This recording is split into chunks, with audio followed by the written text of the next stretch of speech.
I was having a conversation today about, I think what Shanahan has to be thinking right now is you cannot allow that room to feel comfortable with what they have gone through here. Right. In other words, if you just give them a free pass to come back and keep patting them on the back and saying, you guys are great and we believe in you, I think what you're risking is too much comfort. And, they say good is the enemy of great. I think comfort in sports is the enemy of success sometimes. Dude, these guys don't want they don't want to be uncomfortable. You think these kids these days that are making $11 million, they want to be uncomfortable? What's that doing for you? I don't know. It's doing nothing. So change it. But if you do that and you say, what are you going to do? Try to make them uncomfortable this summer? You know what these guys do nowadays? I want to go play somewhere else. I don't even know what you're talking about as far as being uncomfortable. What do you mean? Let me give you an example, because this was the example brought up to me, and it's a good one. The Raptors were a team that for years were a good team, very good team, playoff team. They won rounds, unlike the Leafs.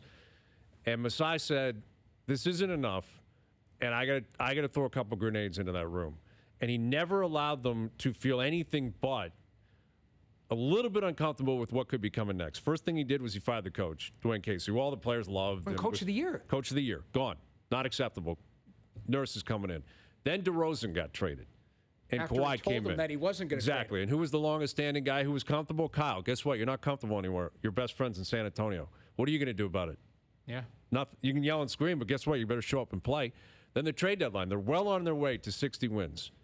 Valanciunas, you're out. CJ Miles, you're out.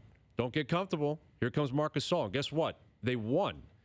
And that's what I'm saying here is like something has to happen to make these guys realize that this isn't comforting what you're going through here. Like, you got to change. It's not all hunky-dory. Just you're not going to be the same and come back, blah, blah, blah. And it's not a person. And this is the way I whittle it down, just doing the math. Matthews and Marner, to use the Washington example, that's your Ovechkin and Backstrom. They're not going anywhere, nor should they. Those are your two guys. You've drafted them. You've developed them. They're superstars. Right. They've got to wear this just like everyone else, if not more, because they are the faces of your team and the highest paid guys. But those guys aren't going anywhere. You just signed Morgan Riley. You're committed to him. Yep. You're not going to renege on that. You just gave him the deal. He's coming back. So the way I see it is Keefe, Tavares, Nylander. Those are your other big three that jolt the room, that jolt what you look like or sound like. And I'm not here to tell you which one it is, which one it has to be, or that it's a personal attack on those three guys. Right. It's not. But it would send a message that something's drastically different.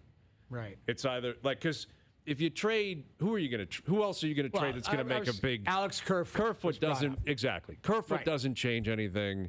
If it's TJ Brody, you're not going to make that move anyway. But that's not a jolt. If you let Campbell walk, I don't even think that's a jolt. And I don't know what they're going to do with goaltending, but they'll figure that out.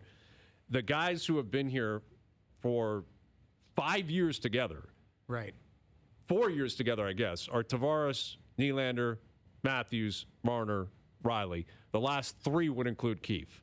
Right. That's the pillar of your team when you're on the ice. Right. Taking Dubas, Shanahan ownership out of it. Coach, 4 stars up front, and your stud defenseman who's your number one guy. Right. I don't think Matthews, Marner, Riley are going anywhere. I don't think they should go anywhere. So it leaves the other three guys. And I know that's ruthless and it's business and it sucks.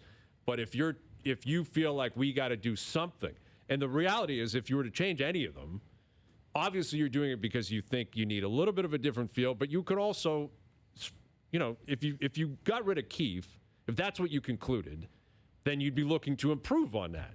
Right. Which is obviously something you have to look into. Yeah. Like if there's other coaches, like Peter DeBoer just got fired. Barry Trotz just got fired. Right. He's been here for 3 cracks at it. I think he's done a good job. Yeah. I don't think they lost because of Sheldon Keefe. I'm not even saying he has to go because that's the issue. But you're talking about what you're doing is articulating what Masai did and looking at it exactly and saying, what's the jolt here? What is the jolt? What will make us look and feel different and let everyone else know we're business. We're serious. It's all business. Right. And we are savages for winning here. I'm disappointed I didn't come up with that little synergy myself because it might have been some of your best work. You thought long and hard. I've been waiting since Saturday night. I was just gonna say somebody put that in your ear and you stole it and you wrote it down and used it, didn't you? Thank you to Bill Hayes. Because you just said it before. Billy, good job, bud. Thanks for coming on the show. But that's voice of reason. That comparison, that's exactly the jolt, the raps, Masai. You tied it all together.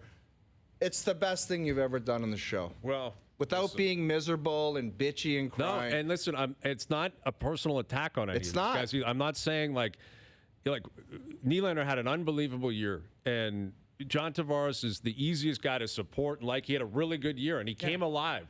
I think he's done a good job. It's not about I don't think this guy's good at what he does. It's about ending up in the same place. Exactly. That's all it is. Is at some point you keep running into the wall. You say, what different path do we take to get through the wall? But you might, again, you have to listen to everything, and everything has to be on the table. But there might be, let's just use Nylander. And again, I'm not advocating for it. But there might be the equivalent of that type of player with a different look out there. Same type of price point, but just plays different. Might get 30 goals instead of 35. Might get 65 points instead of 80. But might bring a different dynamic to your team. Nylander was good, Jamie, and he had some moments in the playoffs. But the one thing that you have to consider about him, he's uber talented. I think if he worked his ass off every time he stepped on the ice, I think he's a top 10 player in the league. That's how good he could be. If he played his ass off and the competition level was through the roof, with that skill set, he could be a top 10 player in the league. But it's not there. Time and time again, he gets kicked in the ass for lack of effort. And he had those couple embarrassing moments in the playoffs. And here's the one thing you'd have to think when it comes to William Nylander. Massive talent. But let's say they got through Tampa, okay? And they got... Look at the situation the Rangers were in against the Pittsburgh Penguins. They were down 3-1, and they scratched and they clawed their way back. If they got down 3-1 to Florida, would William Nylander be a guy you think would just work his ass off and grind every shift to try to get back into a series? When you think about Nylander, would he be that guy? What would he throw out there? I don't know. I don't know. There's your answer right there if you say, I don't know. Yeah.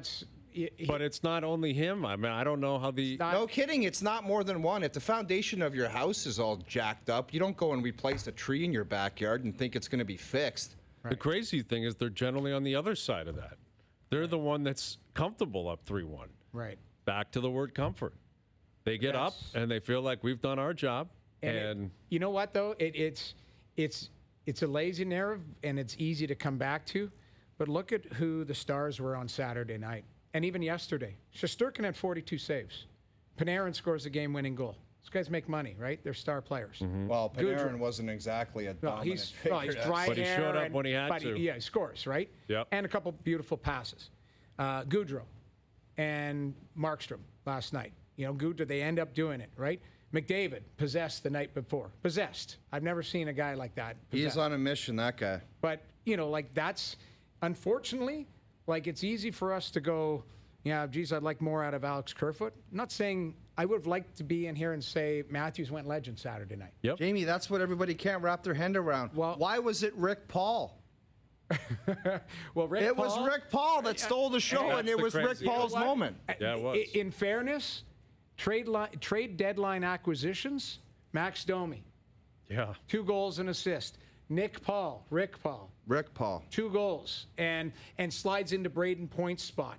Cody Ceci, unsuspecting, game-winning goal in Edmonton, stay-at-home defenseman. It's not just your star players, but it helps, Listen, they would have taken anything from it. Or anybody. Jack Campbell has a shutout. Right. Didn't happen either. You know what I mean? And it wasn't him, but... Thanks to Billy Hayes for the segment. That was really good. It wasn't.